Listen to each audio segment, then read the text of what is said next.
Hey guys, welcome back to jabstudiesmadefun. My name is Dr. Angadurai and today we're going to talk about chest x-ray made easy. So I just want you guys to remember two mnemonics. One is going to be ripe and then the simple ABCD. Let's start without further ado. First thing guys, whenever we talk about an x-ray, you always need to know that x-ray is horizontally mirrored, which means is whatever I see which is to my left side is not my left side of the x-ray, it's actually the patient's right side. And simultaneously for the same thing, if it is going to be like facing my right, it's going to be the left. So it is upside down. Please make sure about that. Okay, left and right. That's the first step we have to know in the x-ray. Second step guys is to assess the quality of the image. To remember the assessment of the quality of the image, you have a mnemonic which is ripe, where R stands for rotation, I stands for inspiration, P stands for projection, and E stands for exposure. Let's talk about them one by one. When you talk about rotation guys, whenever, by rotation what I mean is whenever you have the x-ray machine over there, it should be that the patient is aligned straight and there should not be any rotation by the side. Ideally the x-ray machine should be straight. Otherwise if it's not straight, or if it is in a bent angle, the x-ray image won't be of better quality. So how do you confirm that it is in the right state? First of all, you can see the two ends of the medial sides of the clavicle. The two ends of the medial side of the clavicle. With respect to the two ends of the medial side of the clavicle, like in this image you can see, it is almost equidistant to the vertebrae over here. It is almost equidistant to the vertebrae over here. Okay, so that is one way to check the rotation. Other way to check the rotation guys is you can also find it out with the help of the vertebra over here. If you see, the vertebra is almost in the midline. Along with that, which we talked about, the medial part of the clavicle is at equidistant rotation with respect to the spine. That time you can say that our rotation is adequate and it is straight. Next step guys is going to be inspiration. Now why do we ask the patient to have a deep breath and then we take the x-ray image? There are two reasons. Because once you increase at the time of inspiration, not only the volume increases but also structures such as the pulmonary vessels, or you can talk about the if there is any lesions or something, can be seen much more clearly. So basically at the time of inspiration there is better visualization. First thing, so you have to check in inspiration. Now, along with that, not only that you can see clearly, what you have to see is you have to see the anterior ribs. Now, adequately guys, you need to have around 5 to 6 anterior ribs. And if you see, these are the posterior ribs over here, and at least around 9 posterior ribs you have to see. Now, if you see one thing over here, why isn't this connecting over here? I guess already some of you guys are answering, because there is cartilage, and you guys know that cartilage is not usually seen in the x-ray. Okay, so what did I say is, whenever you want to see what is an adequate x-ray, the anterior rib, at least you should count 5 to 6 anterior ribs, while posterior ribs you should count around at least 9. Okay, next guys, we're going to talk about projections. Now projections basically means, mostly the most common type of x-ray which we do is going to be PA. PA basically means from the posterior to the anterior, the x-ray light is passing. Now why do we do a PA view more than an AP view is, because in the time of AP view, we can get false cardiomegaly. We can get false cardiomegaly, and then which will make us suspicious. So that's why one way to find out which is PA view like this, when you see the scapula first and then like this you can distinguish, right? So that is why ideally we prefer the PA view. Now AP view guys is usually done in the first treatment in case of trauma. At the time of trauma, the investigation of choice usually is going to be AP view. Okay. Next guys, let's talk about exposure. So now exposure basically means how clear are the images, so that we can have a better visualization of the pulmonary vessels, of any lesions or consolidation or anything else. So how do I get to know is that if I'm able to see the vertebral body through the heart. So if you see over here like this, the vertebral bodies can be seen clearly over here, because of which I can say that the exposure of this x-ray is adequate.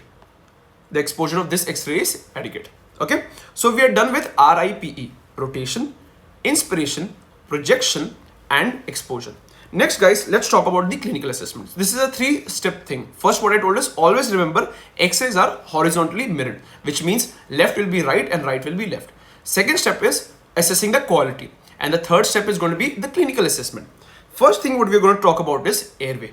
Now guys, in airway, what we're going to see is the trachea. Now what we're going to see in the trachea is guys, that is there any deviation to the trachea? If it's midline, well and good. Or if it is deviated to the left side or the opposite side based on the lesion. Along with seeing the trachea, we will see that guys, the right bronchus, right? The right bronchus is more straight and wide.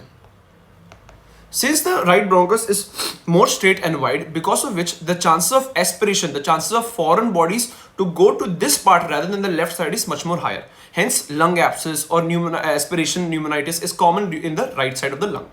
Now, guys, if you talk about tracheal deviation, one we talked about one we talked about is midline.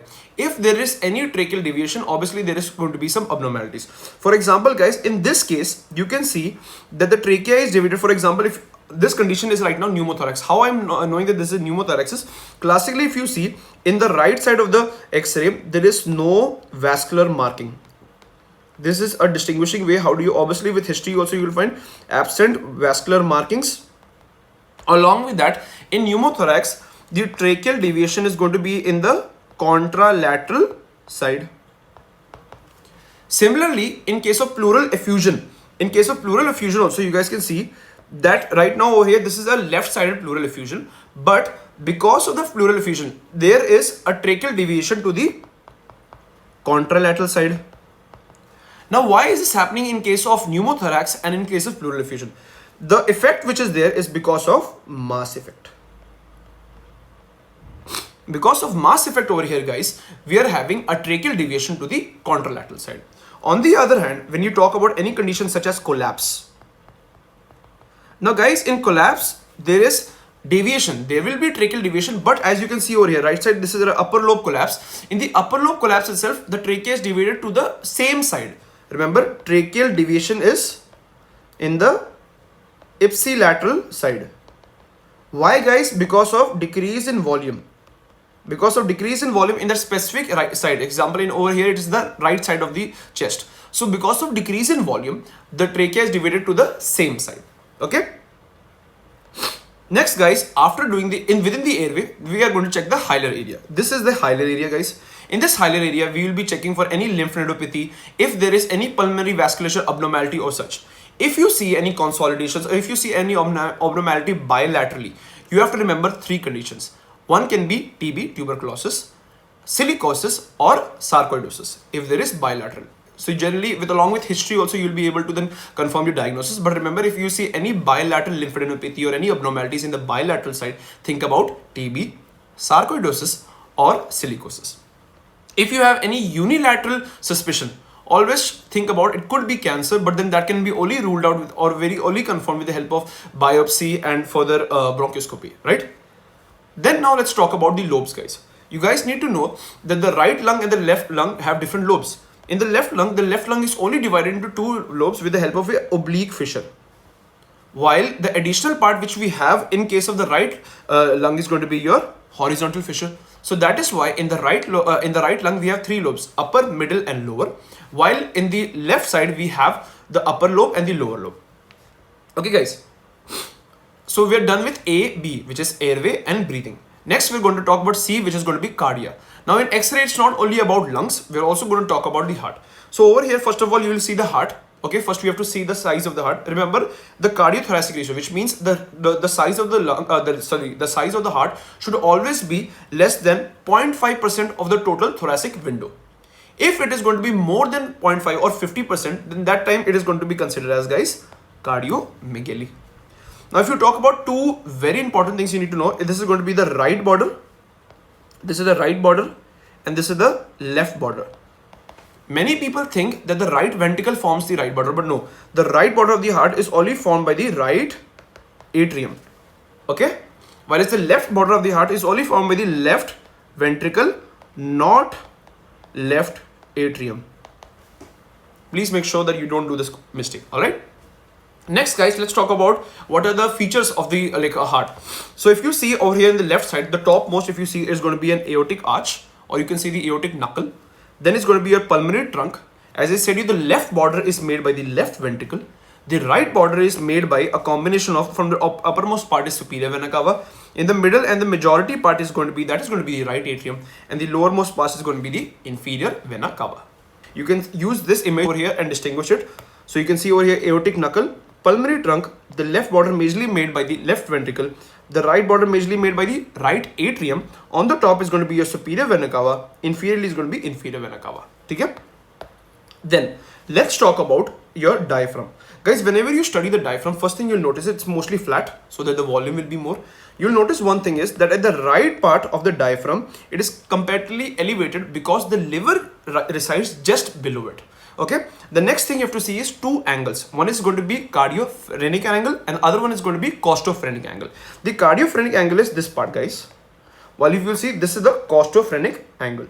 This is going to be your costophrenic angle. Now, what is the relevance of knowing the costophrenic angle? Guys, if you see right now, it's basically sharp. Any conditions such as pleural effusion or in case of hemothorax, the first sign of these conditions will be blunting of this costophrenic angle. Okay, that is why it is important. Along with this, you can also find that the stomach gas balls, which can be also identified in the left side. Next, guys, so we're done with A, which is airway. Breathing, we're done. Cardiac part we're done. Diaphragm also. And the last part is E, which is for everything else. Any other abnormality, if you see any mass lesion, if you see any, calcifications, or if you see any fracture over here. So, for example, over here, you can see a clavicular fracture in the midline. So, along with this, we're done with A, B, C, D, E. Always remember, first you need to know what is going to be the quality of the image with the help of RIPE. Then you need to know the A, B, C, D, E, and then you're good to go. You will improve with respect to X-rays when you practice again and again. For example, 3 classic images which usually come and usually you have to identify with the help of history, of course. But over here, first thing you need to know is in pleural effusion, what are the characters? In pleural effusion, you can see first of all the tracheal deviation is going to be in the contralateral side. So if you can see over here that it's going deviated to the contralateral side. Along with that, a characteristic feature which you get to see is obviously first there is you're not able to visualize the costophrenic angle. Along with that, this curve. This curve, guys, is known as Ellis curve. So along with history, tracheal deviation to the contralateral side, seeing this Ellis curve in which the lateral part is more raised, that condition is known as pleural effusion. On the other hand, when there is a specific fusion which is known as hydropneumothorax, in which there is an abnormality in which even air is filled and fluid is filled as well. Now you will have an air fluid level sign like this, in which you can see it is not like Ellis curve. In Ellis curve, you had an angle bent. If you see closely over here, you had an angle bent. Over here, it is directly parallel. So on the top is air and below is fluid. So this is hydropneumothorax. And in case of pneumothorax, again tracheal deviation to the contralateral side, but the characteristic feature is you don't have any vascular marking. Keep practicing, guys. This is all about you need to know in X-rays. Take care and follow Jab Studies Med Fun for more.